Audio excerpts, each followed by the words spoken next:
Hello students. आज की इस वीडियो में हम पढ़ेंगे कि कोई भी कंपनी जो है वो ग्लोबलाइज कैसे हो सकती है या क्या क्या तरीके हैं जिससे कोई भी बिजनेस है वो इंटरनेशनल लेवल पर जा सकता है। इसको हम बोलते हैं ways to enter international business. हमारे पास ये 9 तरीके हैं जिससे कोई भी कंपनी है वो इंटरनेशनल लेवल पर जा सकती है। फर्स्ट है एक्सपोर्टिंग। एक्सपोर्टिंग का मतलब होता है निर्यात करना। निर्यात करना मतलब एक कंट्री में कोई कंपनी सामान बना रही है और वो अपनी कंट्री की नीड्स को फुलफिल करने के बाद दूसरे देश में जब सामान को बेचती है उसको हम बोलते हैं एक्सपोर्ट करना या निर्यात करना।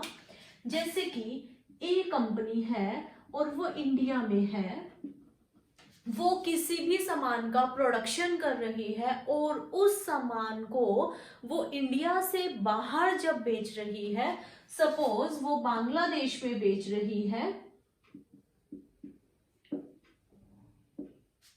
तो उस चीज को हम बोलेंगे कि ये जो ए कंपनी है, ए लिमिटेड कंपनी है, वो अपनी एक्सपोर्ट्स कर रही है या वो निर्यात कर रही है।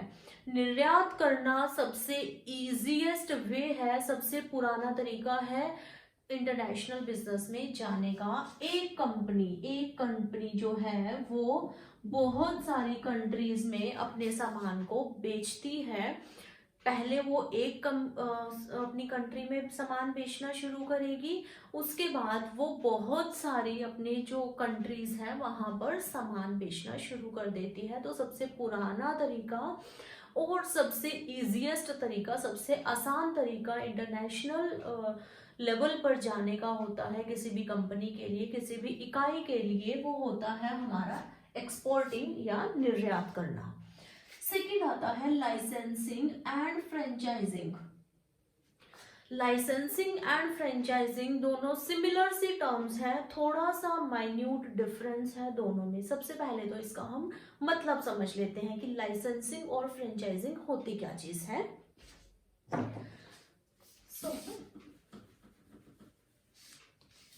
लाइसेंसिंग, और यहां पर हम पढ़ेंगे फ्रेंचाइजिंग। यहां पर कोई भी कंपनी है, सपोज ए लिमिटेड है, ए लिमिटेड अपने जो काम करने का तरीका है, अपने जो प्रोडक्शन प्रोसेस है, अपना जो ट्रेडमार्क है, यहां पर हम 3 चीजें यूज करेंगे, patent, copyright and trademark. Patent, copyright and trademark, इन तीनों को हम डिटेल में एक्सप्लेन करेंगे किसी और वीडियो में। अभी ये तीनों चीजें आई होप आपको आती हैं, जिसको नहीं आती उसको जो नेक्स्ट वीडियो है उसमें मैं इसको एक्सप्लेन कर दूंगी एक सेपरेट वीडियो बनाकर। पेटेंट, कॉपीराइट और ट्रेडमार्क ये इंटेलेक्चुअल प्रॉपर्टीज होती है किसी भी कंपनी की। इनको हम रजिस्टर करवा लेते हैं। इनको रजिस्टर करवाने के बाद कोई भी दूसरा पर्सन, कोई भी दूसरी कंपनी हमारे उस कॉपीराइट को यूज नहीं कर सकती है हमारी परमिशन के बिना। उस ट्रेडमार्क को, उस लोगो को कोई दूसरा पर्सन, कोई दूसरी कंपनी को यूज करने का अधिकार नहीं होता है। इसी तरीके से पेटेंट से हम अपनी जो भी इनोवेशन है, कोई भी इन्वेंशन है, उसको हम इसको सिक्योर कर लेते हैं ताकि उस चीज को, उस आइडिया को कोई और यूज ना करे। अब इन चीजों को यूज करने के लिए सपोज ए लिमिटेड है, ए लिमिटेड ने एक ट्रेडमार्क है, उसको ट्रेडमार्क एक्ट के अंडर उसने रजिस्टर करवा लिया है। अब उस ट्रेडमार्क को यूज करने का राइट सिर्फ ए लिमिटेड के पास है। लेकिन अगर कोई और पर्सन, कोई और कंपनी उस ट्रेडमार्क को यूज करना चाह रहा है उस पर्टिकुलर प्रोडक्शन प्रोसेस में, या उस पर्टिकुलर कंपनी की अपनी ब्रांच खोलना चाह रहा है, तो वो क्या करेगा, ए लिमिटेड को अप्रोच करेगा। उसके पास पैसा है, ठीक है, लेकिन उसके पास कोई नया बिजनेस आइडिया नहीं है। हम यहाँ पर एग्जांपल ले लेते हैं मैकडोनल्ड्स का। मैकडोनल्ड्स का बर्गर आपने खाया होगा, बहुत लोगों ने खाया होगा। मैकडोनल्ड्स जो है ये एक अमेरिकन कंपनी है। तो मैकडोनल्ड्स अब इंडिया में भी अवेलेबल है, इंडिया में क्या हिसार में भी अवेलेबल है। देखो बहुत सारी जो कंट्रीज है वहां पर मैकडी की ब्रांचेस खुली हुई हैं। तो ये कैसे पॉसिबल है? ये तो मैकडी जो है, मैकडी लिमिटेड है, मैकडी प्राइवेट लिमिटेड, उसका जो ट्रेडमार्क भी उसका है, हमें पता है, इसका एक लोगो है, इसका जो नाम है वो कोई और कंपनी यूज नहीं कर सकती, लेकिन वो इंडिया में भी मिल रहा है और इंडिया में भी बहुत सारी जगह मिल रहा है। तो ये कैसे हो सकता है? अब मैकडी है, ठीक है, ये क्या करता है, ये अपनी जो इंटेलेक्चुअल प्रॉपर्टी है उसको यूज करने का राइट दे देता है जब दूसरी कंपनीज को या दूसरे लोगों को कि हाँ आप इस तरीके से इस ब्रांड नेम के अंडर ये काम कर सकते हो, उस चीज को हम बोलते हैं फ्रेंचाइजिंग। अब लाइसेंसिंग और फ्रेंचाइजिंग क्या है? लाइसेंसिंग होता है नॉर्मली गुड्स की प्रोडक्शन के लिए, गुड्स की मार्केटिंग के लिए। फ्रेंचाइजिंग होता है सर्विसेज के लिए, ठीक है। फ्रेंचाइजिंग में जो रूल्स और रेगुलेशंस हैं वो बहुत ज़्यादा स्ट्रिक्ट होते हैं और हमें उन रूल्स रेगुलेशंस के अंडर ही अपना सारा बिजनेस का काम करना पड़ता है। लेकिन लाइसेंसिंग में इतने ज़्यादा स्ट्रिक्ट रूल्स एंड रेगुलेशंस नहीं होते हैं। इनके बदले ये जो एग्रीमेंट है, इसके बदले जो ले रहा है उस पर्टिकुलर, इसमें हम बात करेंगे, देखो मैकडी का जो अगर हम एग्रीमेंट है वो होगा फ्रेंचाइजिंग, क्योंकि वो जिस जैसे उसके एम्प्लॉयज हैं, जो वो मेन्यू दे रहा है, कौन कौन सा सामान बेच रहा है, किस तरीके से उस सामान को बना रहा है, कैसा वो अपना इंटीरियर दे रहे हैं, वो हर एक जगह मैकडी का सेम होगा। उनका जो मेन्यू, जो डिशेस हैं, डिशेस बनाने का तरीका सेम होगा, उनकी ड्रेसेस सेम होंगी। इसलिए इसको हम बोलते हैं कि मैकडी ने अपना फ्रेंचाइजिंग कर ली है। मैकडी होगा यहाँ पर फ्रेंचाइजर और जो ले रही है कंपनी, जो इंडिया में खोल रही है, वो होगा फ्रेंचाइजी। इसलिए फ्रेंचाइजी फ्रेंचाइजर को कुछ पैसा देगी, कुछ फीस देगी, उसको हम बोलते हैं रॉयल्टी। वो फीस हो सकता है परसेंटेज ऑन सेल्स हो, वो डिपेंड करता है किस चीज के ऊपर होती है। नॉर्मली जो लाइसेंस और फ्रेंचाइजिंग की जो फीस होती है वो 5 to 8% ऑफ सेल्स होती है।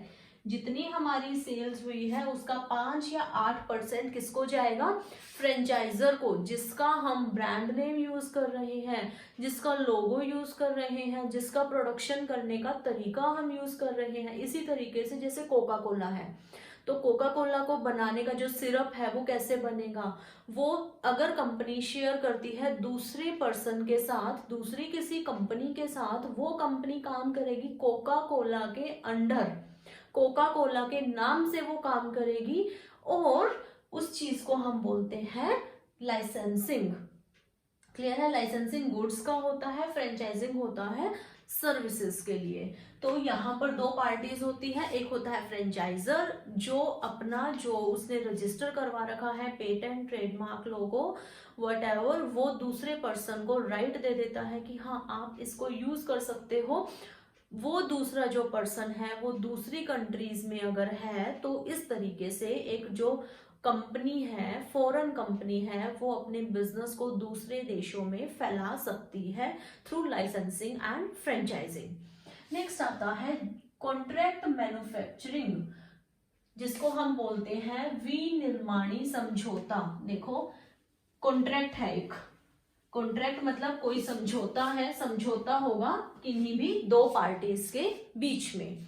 समझौता किस चीज का है? मैन्युफैक्चर करने का, सामान को बनाने का, गुड्स को प्रोड्यूस करने का समझौता अगर हो रहा है तो यहाँ पर ए लिमिटेड एक कंपनी है जिसने दूसरे देशों में, वो एक देश भी हो सकता है, वो दो, एक से ज्यादा कंट्रीज भी हो सकती है, वो अपनी मैन्युफैक्चरिंग प्लांट्स खुद सेटअप नहीं कर रही है, वो दूसरे देशों में ऐसे लोगों को ढूंढ रही है जिनके पास पैसा है और जो अपने पैसे को इन्वेस्ट करना चाहते हैं।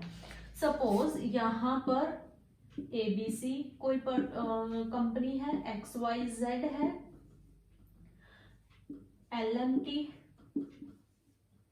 देन DEF, ठीक है।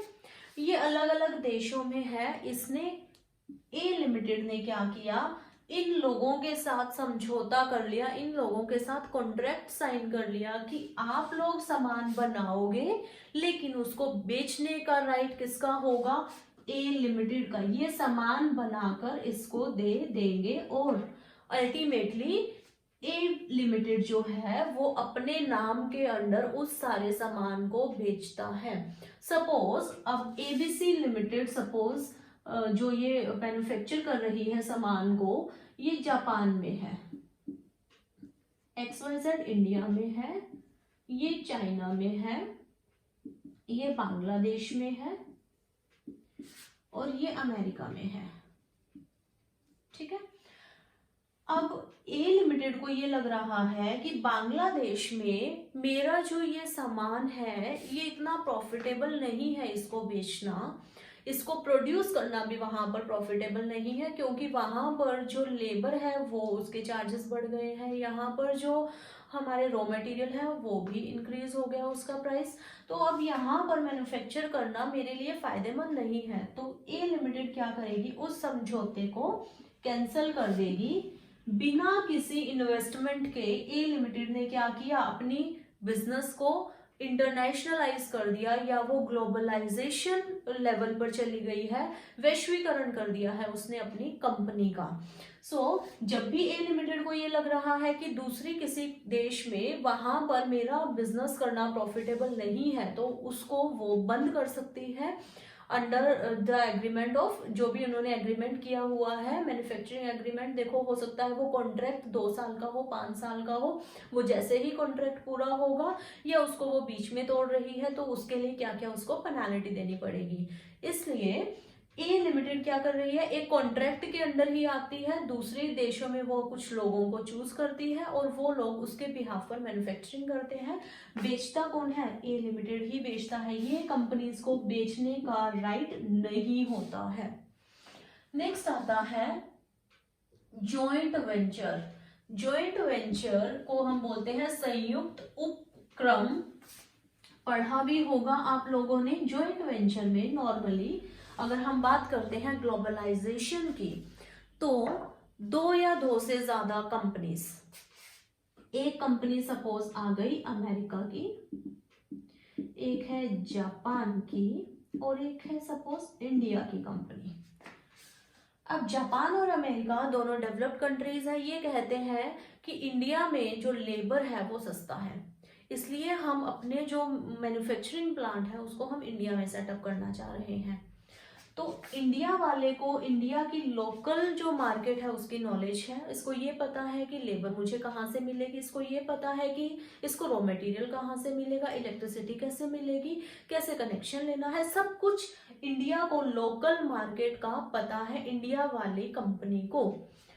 अमेरिका और जापान वाली कंपनीज क्या करेंगी, ये हमें एडवांस्ड टेक्नोलॉजी देगी, ये हमें पैसा देगी, कैपिटल देगी, और ये तीनों अपना यहाँ पर बिजनेस सेटअप कर रही है इंडिया में।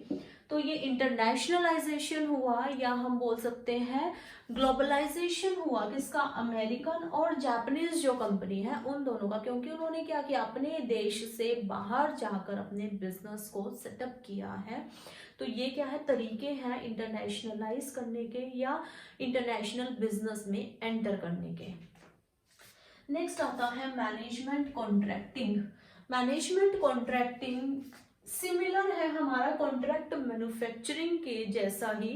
यहाँ पर हम क्या कर रहे थे, सामान का उत्पादन कर रहे थे, अलग अलग देशों में सामान को मैन्युफैक्चर कर रहे थे, और वो सारी जो कंपनीज हैं वो सामान दे रही थी ए लिमिटेड को, और ए लिमिटेड अपने अंडर उस सामान को बेच रहा था।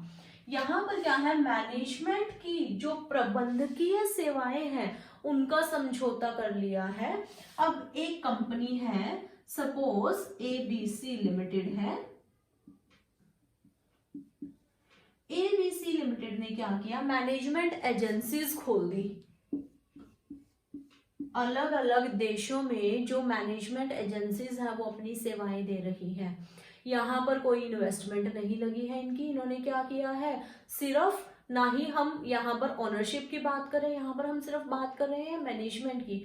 वो अपनी मैनेजमेंट की सर्विसेज दे रही हैं कि आप अपने बिजनेस को कैसे मैनेज करो, आप अपने पैसे को कहाँ कहाँ लगाओ, किस किस तरीके से आप अपने काम को करो। तो बड़ी बड़ी जो कंपनीज हैं वो क्या करती है, मैनेजमेंट एक्सपर्टीज लेती हैं दूसरी कंपनी से, दूसरे देश में जो कंपनी सेटअप हो रखी है। तो एबीसी लिमिटेड ने क्या किया, मैनेजमेंट एजेंसीज खोली जो अपनी सेवाएं दे रही हैं, सपोज इंडिया में, चाइना में, देन यूरोपियन जो कंट्रीज हैं वहां पर, देन अमेरिका में। और ये कंपनी कहाँ की है, सपोज ये जापान की कंपनी है, जापानीज कंपनी है।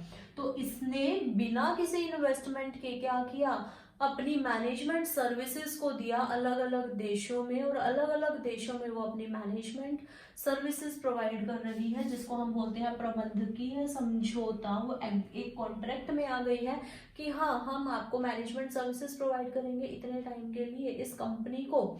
तो ये हो गया ग्लोबलाइज करना, या क्या स्ट्रेटेजीज है, क्या क्या रणनीतियां हैं वैश्वीकरण करने की किसी भी कंपनी की।